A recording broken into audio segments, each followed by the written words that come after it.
Welcome back with a new math tutorial. In this video, we'll talk about volume of rectangular prism. Before we start, we need to know what is the meaning of the three-dimensional figure. The three-dimensional figure, the figure that has length and width and height. We have three dimensions, which are length and width and height. One of the type of the three-dimensional shape is called the prism. So the prism is any three-dimensional shape that has two bases are parallel and congruent. The two bases are parallel, it means they will never intersect, and congruent, it means they have the same shape with the same side. Once we have here the base as a rectangle, so we can define this shape as a rectangular prism. To find its volume, it means we need to find the amount of space inside the three-dimensional shape. This volume measured by cubic unit. So it must be cubic centimeter or cubic meter, cubic feet, cubic yard, whatever the unit that we have. But it must be measured by cubic unit. To find the volume of rectangular prism, it will be equals length multiplied by width multiplied by height. That's because to find the volume of any prism, it will be the area of the base multiplied by the height. So if we are talking about rectangular prism, we need to find the area of the rectangle. Area of rectangle defined by length multiplied by width. So that will be the area of the base. Then we need to multiply it by the height. So as we can see that in question number 1, we need to find the volume of each of the four.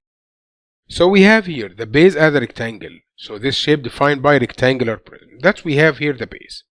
So we can say that the area of the base now will be equals the 10 multiplied by 12.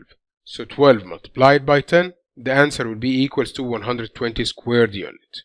Now to find the volume will be equals the area of the base multiplied by the height. So it will be 120 multiplied by 6. It means the answer now will be equals to 720 cubic centimeters. In question number 2, we have a rectangular prism. But if you look at the rectangular prism, you will find that this side equal to 5, it means the opposite now will be equals 5. Because we need to find the dimension of the base. Now the base is a rectangle. So to find the area of the base will be equals 5 multiplied by 5, which equals to 25. So to find the volume of any prism, you need to find the area of the base.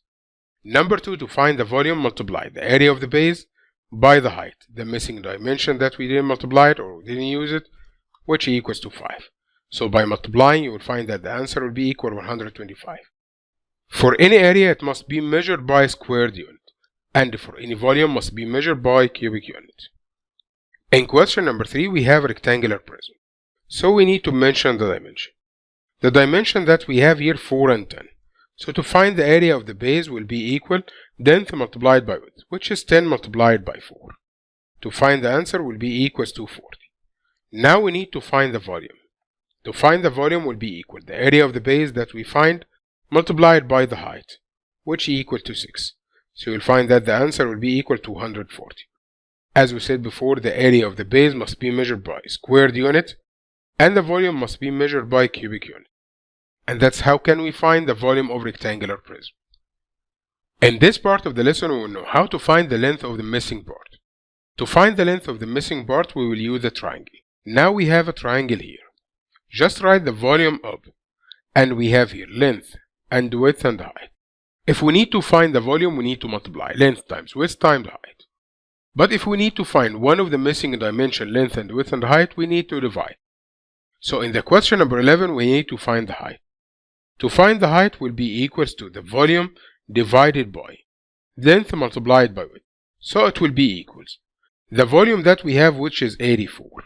We need to divide it by length, which equals to 6, multiplied by the width, which equals to 4.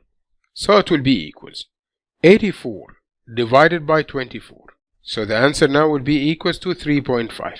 Because we are talking about a height, it means we are talking about length unit, so it will be equals to meter. In question number 12, we need to find the length. To find the length will be equals to the volume divided by width multiplied by the height. If we need to find the length, will be the volume divided by width multiplied by height. If we need to find the width, will be equal to the volume divided by length multiplied by height. If we need to find the height, will be the volume divided by length multiplied by width. Now we need to find length. So the volume as given is equal to 60, divided by the width, which equals to 2.5, multiplied by the height, which equals to 4. So now will be equal to 60 divided by 10. 60 divided by 10 is equal to 6. And that's length, so it will be length unit, which equals to inch. And that's how can we find the missing dimension in the prism.